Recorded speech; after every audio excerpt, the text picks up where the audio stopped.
WKTV 법률 정보 시간입니다. 이민 생활의 가장 큰 꿈, 바로 내 집 장만일 텐데요. 평생 가장 큰 돈을 쓰는데도 바로 집을 살 때가 아닌가 싶습니다. 그만큼 실수하지 않게 조심해야 할 텐데요. 오늘은 크리스티나 신 변호사님 모시고 주택을 사고 팔 때 변호사의 역할은 무엇이고 또 주의할 점은 없는지 알아보도록 하겠습니다. 변호사님 안녕하세요. 네, 안녕하세요. 네, 저희가 집을 사고 팔 때 보통 중개인한테 모든 걸 맡기잖아요. 그런데 이 계약을 확실하게 하기 위해서는 변호사의 역할이 굉장히 중요하다고 들었어요. 왜 그런가요?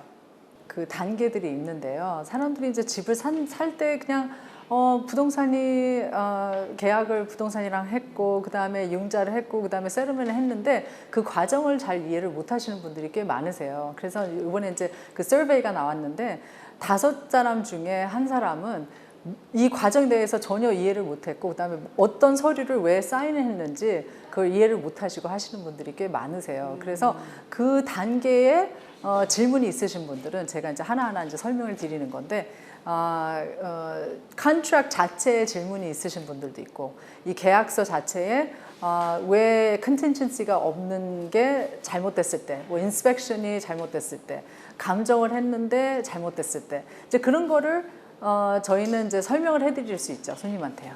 네. 매매를 했을 때 가장 하기 쉬운 실수는 어떤 게 있을까요?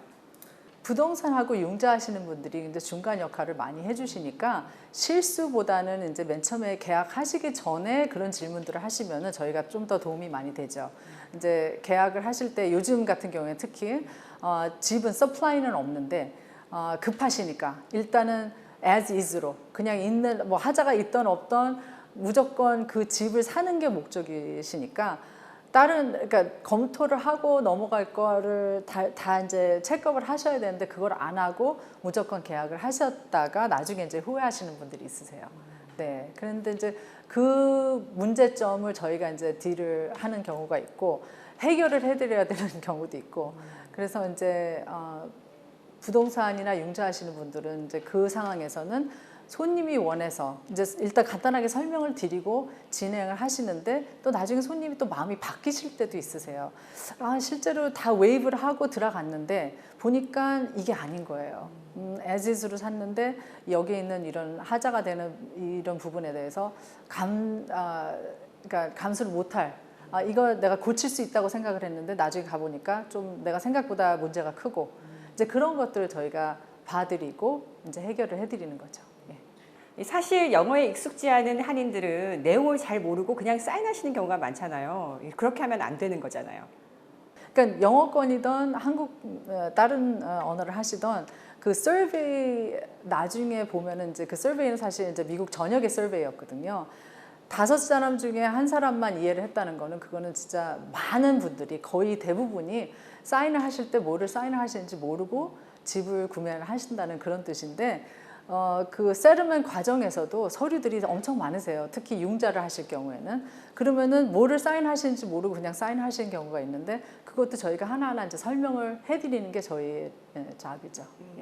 네, 그럼 어떤 변호사를 선택할지도 굉장히 중요할 것 같은데 이 변호사 선택권은 누구한테 있는 건가요? 네. 프로세스 과정이 맨 처음에 계약서를 하고 부동산을 사고 그 다음에 계약서를 맺으신 다음에 융자를 하시고 그 다음에 이제 세르먼 과정에서 이제 변호사를 만나시는데 그 과정에서도 융자하시는 분이 아니면은 부동산 하시는 분들이 이제 추천을 하세요. 여기로 가실래요? 저기서. 그런데 이제 선택권은 사실은 클라이언트한테 있으세요.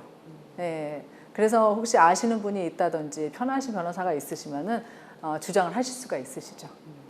네, 이 집을 사고 팔 때 모든 게 다 중요하겠지만 이런 점은 특히 좀 주의를 해야 된다. 그런 게 있을까요? 네네. 집을 사시기 전에 저지먼트가 걸렸는데 집을 계약을 하시고 끝까지 이제 집문서를 이제 받고 세르머니를 하셨는데 그 저지먼이 나중에 이제 재융자를 하시려고 나중에 보니까 그 저지먼이 뜨는 거예요. 그래서 이제 전화가 오셨는데 아니 집 사기 전에 저지먼트인데 이게 왜 지금 해당이 됩니까? 하고 모르시고 세르머니를 하셨다. 이걸 어떻게 해야 됩니까? 왜냐면 금액이 작은 금액이 아니셨어요. 그래서 제가 설명을 드린 게 저지먼이나 뭐 IRS 리인이나 누가 소송이 걸려서 내가 이제 거기에 대한 돈을 물어줘야 될 때 그 저지먼이나 리인은 언제나 그 본인을 따라다니기 때문에 그 이후에 자산을 장만을 하시거나 사시거나 했을 때 거기에 어태치 된다는 거를 모르시고 사신 거예요.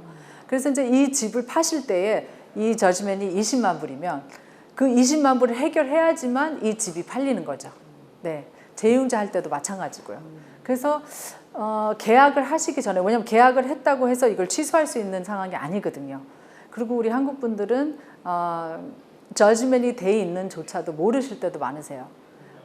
크레딧 카드를 돈을 안 내서, 예를 들어서 아니면은 뭐 렌트를 리스를 안 내서 비즈니스를 융자를 안 갚으셨을 때 이게 다 린이 되고 저지먼이 되는 거를 모르시고 클리어 됐는 줄 알고 집을 장만하시고 집을 사시는데, 이제 크레딧 리포트를 뽑아보면 이제 융자하시는 분들이 알려드릴 때도 있으세요. 예, 가르쳐드릴. 근데 그때 가서는 너무 늦는 거죠. 네, 벌써 이제 계약서를 다 하시고 그것 때문에 나 집 안 삽니다 할 수는 없거든요. 네.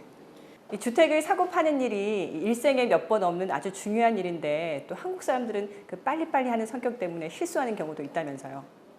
셀러스 마켓이다 보니까 셀러도 빨리 금방 융자가 되던 캐시를 사던 빨리 하는 걸 원하고 빨리 클로징 하는 걸 원하니까 요즘에 제가 최근에 제일 융자를 하는데도 불구하고 15일 만에 클로징 하는 걸 봤어요.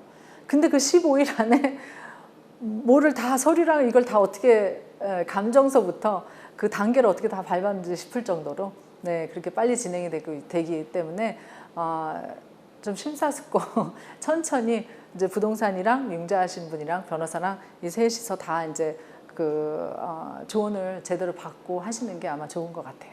예. 네, 오늘 말씀 감사드립니다. 감사합니다.